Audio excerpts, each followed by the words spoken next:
You see the words on the screen, timeless contemporary. Let me tell you what that means very briefly. In today's world, it's hard to know who or what to trust. What we may call the information age often seems like an age of misinformation. The increasingly clever and intrusive tools of storytelling leave anyone seeking truth in a swirl of facts, news, and opinions from multiple, conflicting, but always compelling viewpoints. At best, this leaves us with plenty of facts, but no more wisdom. And at worst, it spawns a cynical attitude towards all conviction and discourages further exploration. Wouldn't it be nice if there was one source we can trust? A source that was steady, time-tested, yet relevant and insightful. Luckily, as Jews, we have that source, the Torah. Tonight's theme is timeless contemporary. These two words often don't go together, but when it comes to the Torah, they absolutely do. The Torah is timeless. It's been around for thousands of years. Yet it's as relevant to our lives today as ever before. Tonight we'll experience the Torah through stories, art, and inspiration. It is our hope that this evening will inspire and entertain and connect us with the Torah, that treasure which we all share. Now please rise in honor of the Torah for the Rosh Kollel, Harav Chaim Simcha Gibber.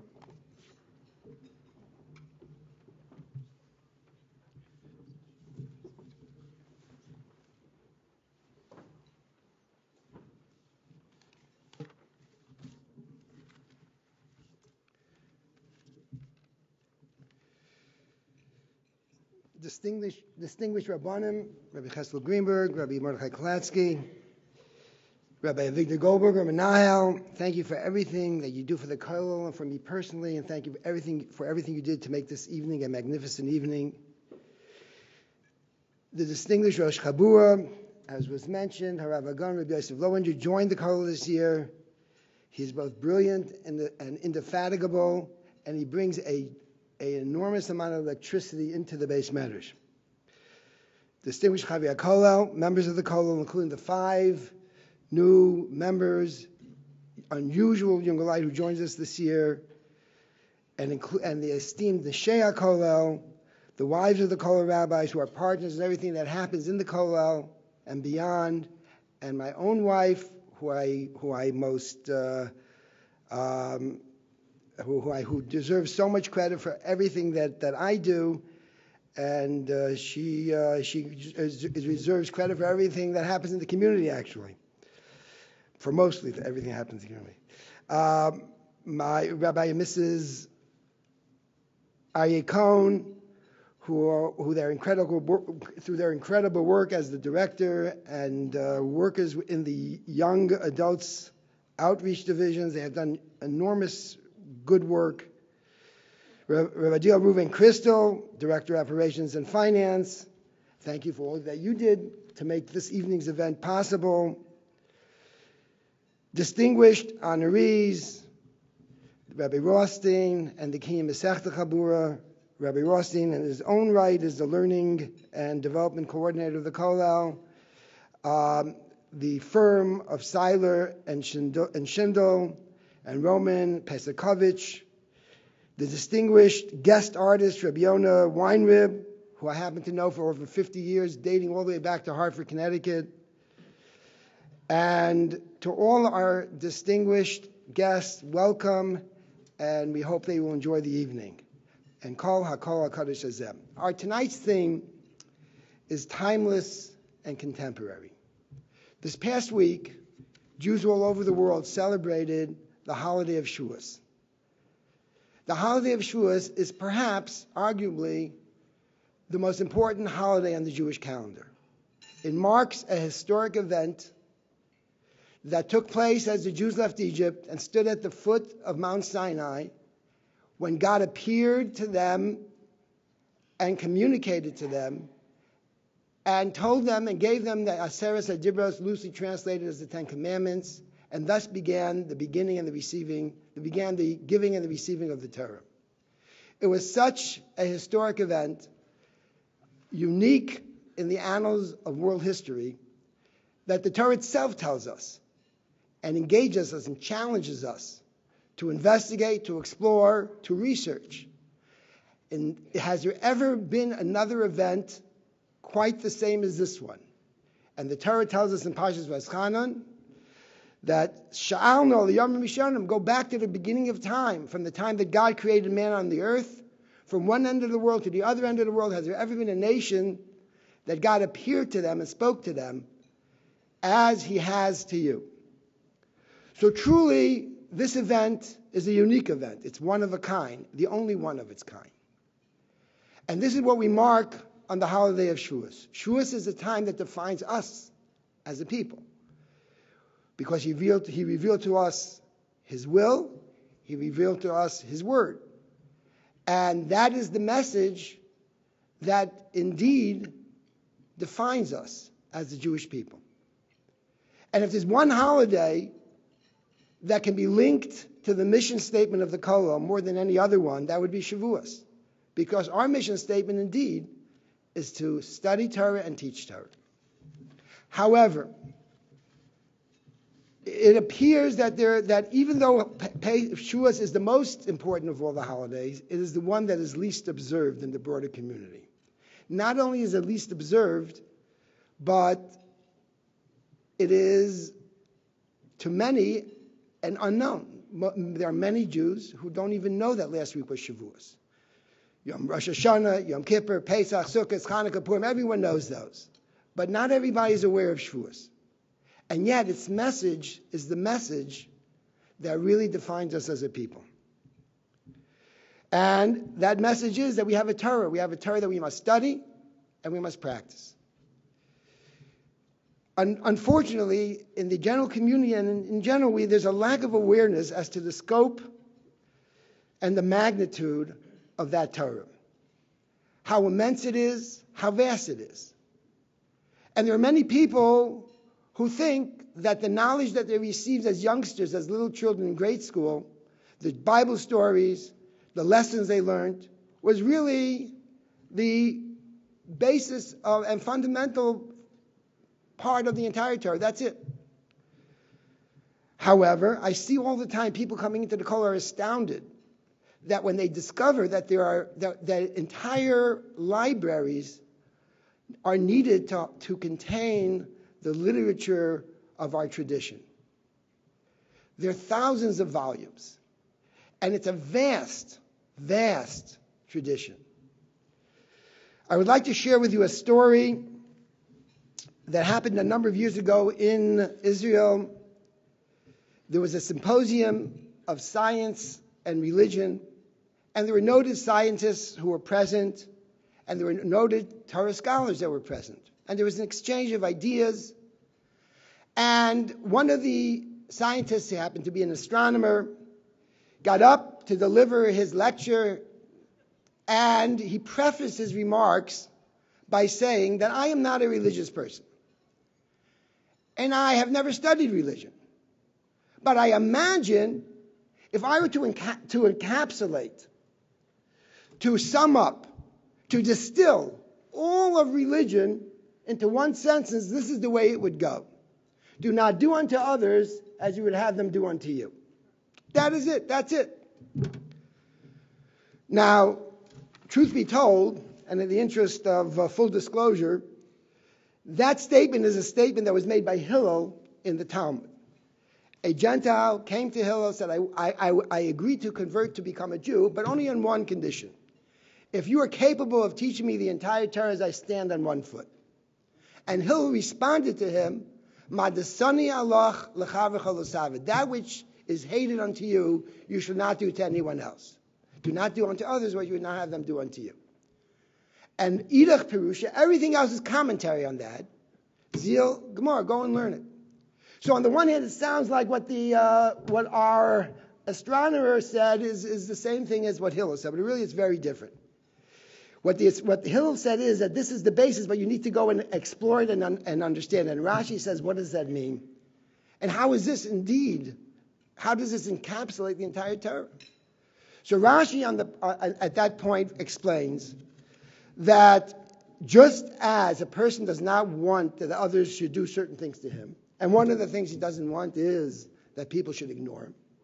So too, don't ignore other people. And therefore, apply that to God. Apply that to Hashem. Don't ignore Hashem. And if he conveyed to you or revealed to you his will, don't ignore that will. So therefore, with this principle, indeed, you encapsulate the whole Torah because you don't want to ignore the will of God. So you will therefore go and find out what his will is and practice that will. Our astronomer, I believe, had no idea what Rashi said on that statement. He meant it in the most simple and elementary way possible. This is what religion is. A little while later in the same symposium, there was a Rabbi Lefson who got up. Rabbi Lefson is the founder and the dean of the Neve Yerushalayim women's colleges and seminaries, which is in the Har Hanof section of Yerushalayim of Jerusalem, a noted scholar. He got up, and before he presented his lecture, his papers, he said, I too would like to preface my remarks with a statement. I have never studied astronomy, and I am not an astronomist. But I think that if we could take all of astronomy and encapsulate it and sum it up and distill it into one simple sentence, that sentence would be, Twinkle, Twinkle, Little Star.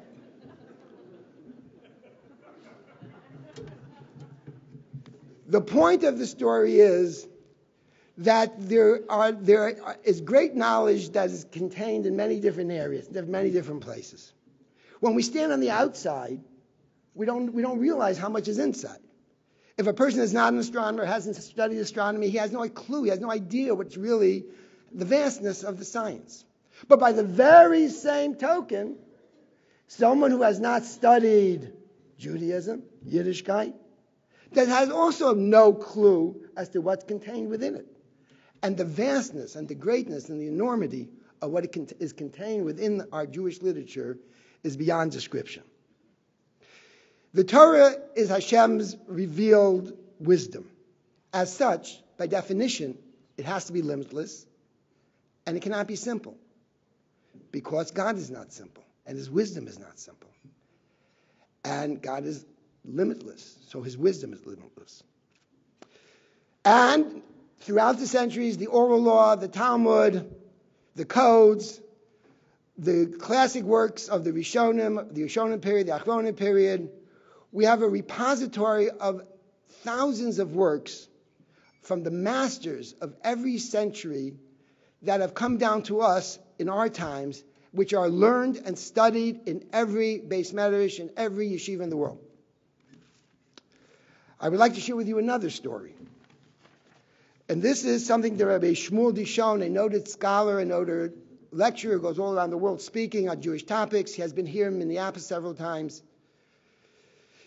He is a teacher, I think, but he certainly was a teacher. And at one point, one of his students said to him, as they were discussing a particular topic, and they were explaining Rashi's understanding of that topic,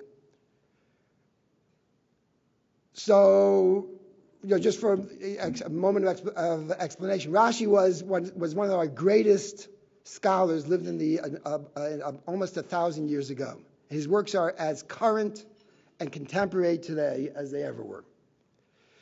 So this student said to Rabbi Dishon, who was teaching him, he said to him, Rabbi, I don't like Rashi's presentation. I don't like what he says. To which Rabbi Dishon responded. He said, let me tell you a story about a friend of mine who was on a tour in a museum in France. And on that tour, there was a lady who had come, an American lady who came, and by the way, I don't know if this story is true or not true, but the point is very poignant and very well taken. There's a woman from America who joined the tour, and it was a tour of the Louvre. The Louvre is the National French Museum of Art. It is the home to priceless pieces of art, sketches, sculpture, from the Renaissance, from the Baroque period, the most exquisite and the most treasured art can be found in that museum. And this woman was an American woman. She was certainly not an art aficionado. She also had no appreciation for art. Actually, she appreciated her grandchildren's art more than she appreciated some of the masters. And to top it off, she was an American, so there was a little bit of irreverence for history, irreverence for culture, and not the same as you would expect from the French nationals. But she was on this tour of the Louvre. And she apparently became bored at a certain point, and she was murmuring to herself about different paintings. Why is it such an important painting? Why is it such a good painting? What makes it so special? What makes it so good? At one point she said, my grandchild could have, at that point, the guide of the tour turned to her and said, Madam, I want you to know something. That when you visit the Louvre, you have to realize that the art in the Louvre is no longer on trial. It was created by the greatest of masters. It was scrutinized and analyzed by the experts throughout the centuries. It has been determined that there are priceless pieces and pieces of exquisite value. They are not on trial anymore. What is here in the Louvre, this is classic. If you don't appreciate it, then it means you don't have an appreciation for art. You haven't studied art. If you'll study art, you'll appreciate it. So Rabbi Dishon turned to his student and said, Rashi is not on trial. Rashi was the master. His words were analyzed and scrutinized by centuries of the greatest scholars in the Jewish people. What Rashi says, his interpretations are classic. They are not. If you do not appreciate them, so then you need to learn more about our tradition, and then you will appreciate it.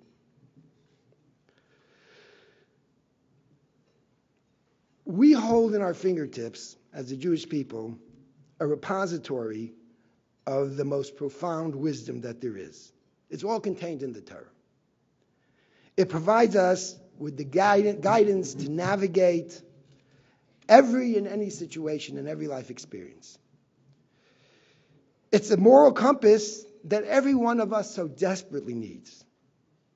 And above us, and above everything else, the Torah elevates us from the mundane and connects us to Hashem, to God, and to eternity. The strength of the Jewish people lies in its connection to Torah. History has taught us that when we are connected, we flourish as a people. When we are disconnected, we begin to disappear. Even the evil monster, Hitler, Yamach Shemo, understood that the secret of the Jewish people and the Jewish survival of the Jewish people is the study of the Torah. He was obsessed with the murdering of people who he referred to as the Talmudic Jews. Those are the ones he was obsessed with killing them because he knew that they contained the secret for Jewish survival. I will end with one short story. I said this several years ago, but I think it bears repeating.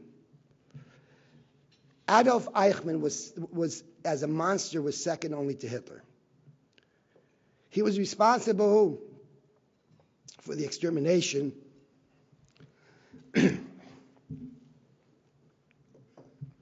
of hundreds of thousands of Jews, perhaps millions of Jews. Many family members of every Jewish family, probably. Every Jewish family had members that died. My wife's own grandparents were probably murdered, or the execution was ordered by Eichmann. He ran Auschwitz. After the war, he escaped. He ran away to Argentina. The Israeli Mossad found him in Argentina and brought him to Israel to stand trial. In May of 1962, he was executed.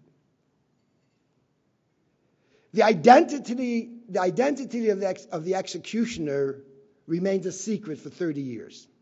After 30 years, that information became declassified. and it happened to be a Yemenite Jew of Yemenite extraction, a practicing Jew. And he was then contacted by a German television station that asked him to grant them an interview, and they would like to video him and show him on television.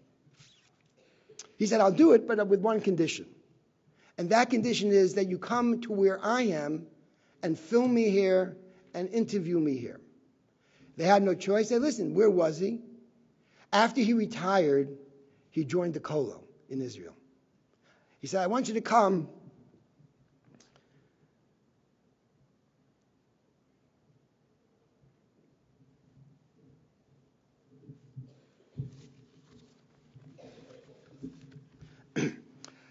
I want you to come to my Kollel, where I study Torah, and I want you to interview me and video me here. So they came, they did it. Afterwards, they asked him, what was the big deal? Why couldn't you come to our studio? It would have been a much more, an easier place, more comfortable. Why did you insist on doing it here? So he answered, because I want the German people and the world at large to see why we survive as a people. And that is because we study Torah. This is the secret to our survival. Vani tefillah. As I end, it is my fervent wish and fervent prayer that the holiday of Shavuos, the holiday that marks the giving of the Torah to the Jewish people, that holiday will become once again a most celebrated and cherished holiday for Jews all over the world. And that will happen when Jews will come to recognize that we exist as a people because of the Torah.